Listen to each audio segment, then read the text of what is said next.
could everybody staring for days. Bienvenue dans cette nouvelle vidéo YouTube. Je t'embarque avec moi sur une journée dans mon assiette pour te montrer tout ce que je mange en perte de gras. Si t'as pas déjà vu les 3 premiers vlogs, n'hésite pas à aller faire un tour. Je te donne plein de conseils, plein de tips pour ta perte de gras. Dans cette vidéo, je vais te partager 5 conseils que tu peux appliquer directement au niveau de ton alimentation si t'es en perte de gras ou en sèche. Je vais faire en sorte que ça soit pas des conseils qu'on voit partout. On va aussi faire le bilan dès un mois, qu'est-ce qui a été, qu'est-ce qui a pas été, où est-ce qu'on en est au niveau des photos, du poids, des mensurations et qu'est-ce que je prévois pour la suite. Si c'est pas fait, pense à t'abonner et sache que je documente tout également sur Insta, donc n'hésite pas à me rejoindre juste ici. Sur ce, on va aller prendre le petit déj et actuellement je suis chez mes parents, donc j'ai un peu moins de contrôle sur tout ce que je mange. On va aller voir ce qu'on trouve dans la cuisine et on va se faire un vrai et bon petit déj. All they see is just a young, pretty face. But I'm trying to get to know you much better. Don't matter how much time it will take. J'ai donc trouvé de quoi me faire un petit pancake maison sans protéines en poudre. J'ai ajouté du coup ceci qui est de la poudre de noix et ça avait l'air juste incroyable. En plus c'est les restes. Papa ? Ouais. C'est pourquoi déjà qu'il y a moins de lipides là dans la poudre de noix ? Parce qu'en fait, quand ils fabriquaient l'huile de noix, en fait, ils prennent l'huile de noix qui est noire Ouais. et ils les mettent dans un bac. Et en fait, il y a une presse hyper forte qui presse pour sortir l'huile. Ok. Pour sortir l'huile. Et ce qui reste, c'est un truc qui est dur comme le bois. Ouais. Et ben, C'est les cerveaux. avant, on le donnait aux cochons. Et là, Et on le donne à nous. et maintenant, ben voilà, les mecs, ils le broient, ils en font de la poudre. Et du coup, tu as le nutriment de la noix sans l'huile de noix. Ok, merci. Et avec ça, en topping, du coup, j'ai rajouté de la confiture de fraises Gariguette qu'a fait ma mamie, dans laquelle elle met en plus un peu moins de sucre que dans les confitures industrielles et qui, je sais, va être délicieuse. Et j'ai mis le reste de mon fromage blanc que j'avais utilisé pour le pancake pour avoir un peu plus d'apport en protéines et un fruit. Et on va se régaler. But there's something you're trying to hide. There's something you're keeping inside. Du coup, le premier conseil que je peux te donner, ça va être le fait de manger un vrai petit déjeuner. Un petit déjeuner avec suffisamment d'apport en protéines, en lipides, avec aussi des glucides qui vont te permettre tout simplement d'être rassasié tout au long de la journée, t'éviter des fringales au milieu de la matinée. Globalement, je sais que quand j'ai commencé à vouloir changer physiquement et tout ça, déjà j'ai eu ma période où j'ai testé le jeûne intermittent, ce que je te recommande pas forcément. Encore une fois, je te parle du jeûne intermittent dans le sens de sauter le petit-déj. Après, évidemment, il y a d'autres bienfaits et faire un jeûne intermittent où tu vas manger très tôt et prendre ton petit-déj un tout petit peu plus tard que ce que tu aurais pris en temps normal, comme je te dis, ça peut être hyper intéressant. Mais le jeûne intermittent pour sauter le petit-déj et tout simplement pour perdre du gras parce que ça va t'enlever des apports caloriques, c'est vraiment pas la bonne solution. Je sais qu'à une époque je faisais en sorte de manger le moins possible au petit déjeuner, enfin genre de prendre un petit déjeuner mais de manger très peu de calories pour avoir pas mal de marge sur le reste de la journée et mine de rien, comme je t'ai dit, le petit déjeuner ça va aussi contribuer au fait que ta faim elle va être régulée tout au long de la journée et d'autant plus si tu t'entraînes le matin, si tu fais ta séance de muscu le matin, hyper important de prendre un petit déj. Voire même, moi je te recommande de prendre un pré-workout, donc quelque chose avant l'entraînement. Get to know you much better. Don't matter how much time it will take. Bon, finalement, petite demi-heure d'attente chez le coiffeur. Donc ce que je vais faire, c'est que je vais aller faire 2-3 courses et je suis restée garée sur le parking du coiffeur. Je suis venue jusqu'ici à pied. En vrai, c'est juste à côté. Mais je sais qu'à une époque, j'aurais très clairement pris la voiture. Alors que là, ça me fait faire des pas. Surtout que quand je suis dans le sud chez mes parents, j'ai tendance à tout faire en voiture puisque forcément tout n'est pas à côté et au final à faire très peu de pas sur ma journée. Donc bonne alternative. Je viens de sortir de course, du coup au menu aujourd'hui on aura du poulet, des haricots verts et des pâtes artisanales qui apparemment sont trop bonnes, donc j'ai trop hâte de tester. Et pour ce soir du coup, de base j'avais prévu du saumon au four, mais écoutez il y avait une date courte sur du poisson blanc, je crois que c'est du lieu noir, et je me suis dit en vrai why not, j'en mange pas souvent. J'ai pris avec ça des patates douces et du brocoli, en vrai ça a l'air trop bon. Donc le deuxième tip que je veux te donner, c'est de consommer au maximum des aliments bruts, évidemment limiter les aliments transformés. Voilà, on voit beaucoup de marketing autour des aliments protéinés, des aliments sans gluten, etc. Je trouve ça hyper important de rappeler que l'essentiel c'est de consommer des aliments bruts, en tout cas un maximum d'aliments bruts possible, d'apprendre aussi à lire les étiquettes alimentaires pour vraiment comprendre ce qu'il y a dans les aliments, plus que simplement lire les macronutriments au dos. Et surtout en faire une priorité, parce que c'est vrai que on a tendance à avoir énormément de conseils sur les réseaux, que ce soit je sais pas moi, le fait de manger les aliments dans un certain ordre, etc. Mais globalement, s'il y a une chose sur laquelle vous devez vous concentrer en priorité, ça va être du coup ce que vous mettez dans votre assiette. Tout ce qui va être autour, ça va être peut-être des optimisations, et encore que personnellement manger les aliments dans un certain ordre, à part s'il y a vraiment un délai important entre les différents aliments, je trouve pas que ça soit hyper pertinent. Mais bref, il y a plein de choses, enfin le message de fond que je veux dire, c'est qu'il y a plein de choses qui devraient être des optimisations, qui devraient être un focus peut-être dans un second ou dans un troisième temps, et que vous avez plein de choses à mettre en place déjà avant de vous focus sur ça. Bref, je pense que j'ai fait le tour. Je vais ramener mes courses et je reviens chez le coiffeur. Et sinon, je viens de penser, mais j'ai dit qu'il fallait manger un maximum d'aliments bruts, et en soi sur mon tapis de course, j'ai acheté un e-pro qui est protéiné. Globalement, ce que je veux dire par là, c'est que c'est pas parce que c'est des aliments qui vont être protéinés sans gluten que c'est forcément sain pour la santé. En général, ça reste des aliments transformés, donc ça reste des aliments à consommer de façon occasionnelle, mais évidemment, alors déjà on n'est pas tous parfaits, et au-delà de ça, voilà, le but c'est de consommer en majorité des aliments bruts. Et du coup, c'est vrai que je fais en sorte de pas en manger quotidiennement, mais typiquement demain, je prends le train, donc en plus le midi, je mange chez mes grands-parents, donc je sais qu'en général il n'y a pas suffisamment de protéines, donc je me suis dit que c'était une bonne idée pour mon goûter dans l'après-midi dans le train. Et en plus de ça, c'est une saveur chocolat qu'il n'y a pas partout à Paris, donc j'étais très contente de la trouver et je vais le savourer.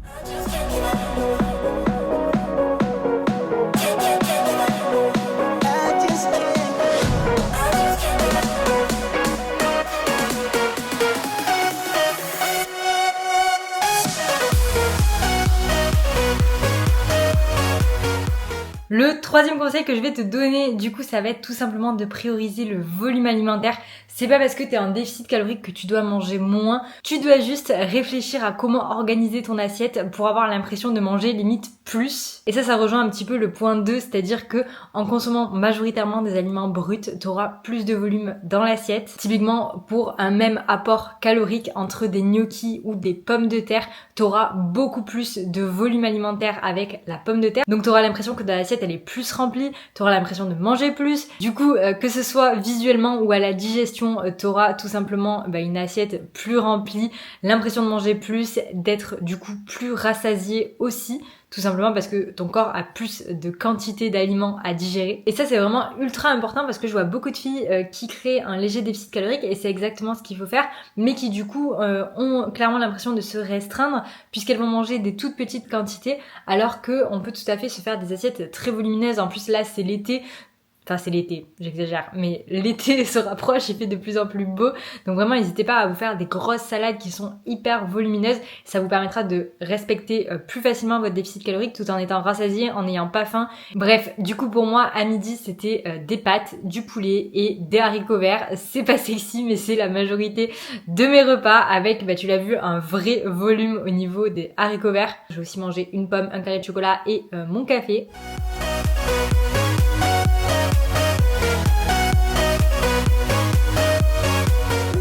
Ici, il y a Alexia du montage qui a capté que elle a fait toute sa vidéo sans vous faire du coup le bilan d'un mois, alors qu'à la base c'était le sujet principal de ma vidéo. Je me suis dit je vais rajouter les 5 conseils que je mettrai en place si je devais démarrer aujourd'hui ma perte de gras, en tout cas sur la partie alimentation, pour que cette vidéo soit un peu plus intéressante. Et j'en ai oublié carrément de faire le bilan dès un mois. Donc qu'est-ce qu'il en est? Ça fait 4 semaines que j'ai commencé ma perte de gras, donc j'ai créé un léger déficit calorique au niveau de mon alimentation. et j'ai été très agréablement surprise des résultats. Franchement, je m'attendais pas à ce que le corps réagisse si bien et si rapidement.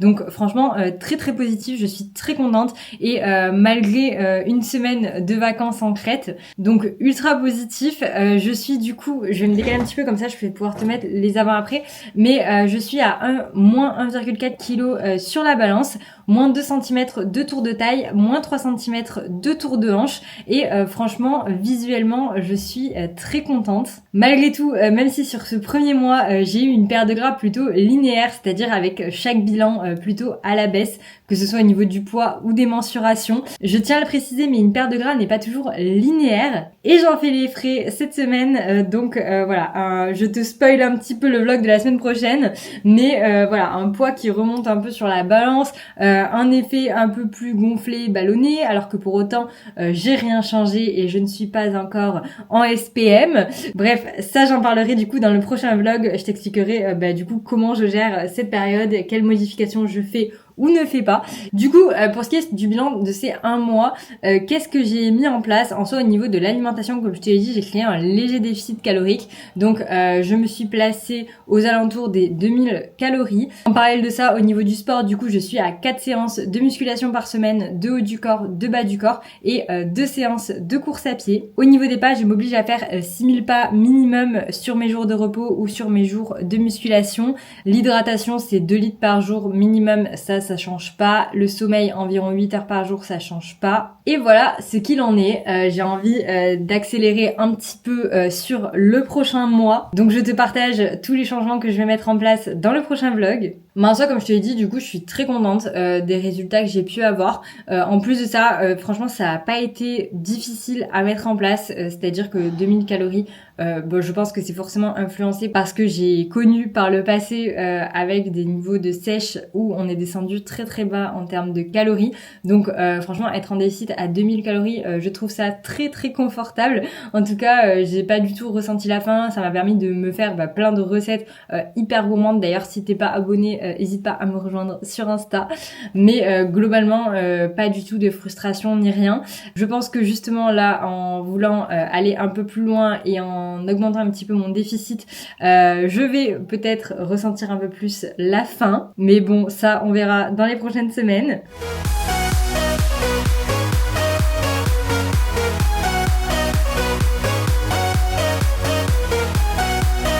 Le 4e conseil que je vais te donner, ça va être de toucher à ta dépense sportive avant de toucher à ton alimentation. Ou en tout cas, de toucher un petit peu les deux, mais c'est ultra important de te dire que dans la majorité des cas, les personnes sont sédentaires, c'est-à-dire que même si tu fais 3, 4, 5 séances de musculation par semaine, à partir du moment où tu travailles toute la journée derrière un bureau, tu restes une personne sédentaire. Et le point positif, c'est que du coup, tu vas avoir une énorme marge de manœuvre sur ton nombre de pas quotidien. Et comme tu le sais, le but quand tu crées un léger déficit calorique, c'est de jouer soit sur l'alimentation, soit sur ta dépense. Donc tu peux tout à fait diminuer très légèrement ce que tu manges tout en augmentant ta dépense pour avoir un déficit calorique qui soit intéressant. Et globalement, il n'y a pas un nombre de pas optimal à faire par jour. Le but, ça va être tout simplement d'augmenter par rapport à ce que tu fais actuellement. C'est-à-dire que si aujourd'hui tu fais 4000 pas dans ta journée, ça sert à rien du jour au lendemain de passer de 4000 à 10 000 pas parce que tout simplement tu vas peut-être le faire les 2 premières semaines et puis dès que tu seras plus motivé, tu le feras plus. Par contre, ce qui peut être intéressant si tu fais 4000 pas aujourd'hui, c'est de te mettre un objectif pour la semaine à 6000 pas minimum quotidien, puis progressivement passer à 8000, puis potentiellement à 10 000.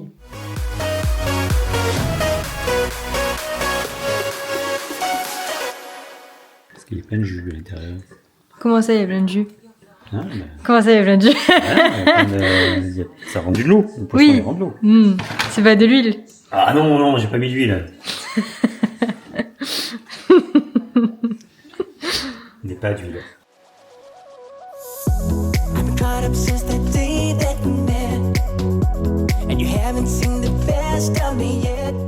Du coup, coup, au menu ce soir, c'était patates douces, brocoli et filet de lieu, le tout à la vapeur. Franchement, c'était trop bon.